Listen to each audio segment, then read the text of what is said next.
చెప్పరా నోరిపోయి ఓపెన్ చేయి seal open చేయి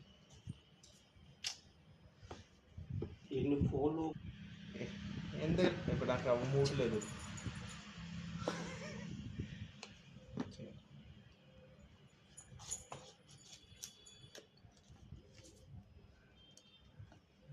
దీని ప్యాకింగ్ డిఫరెంట్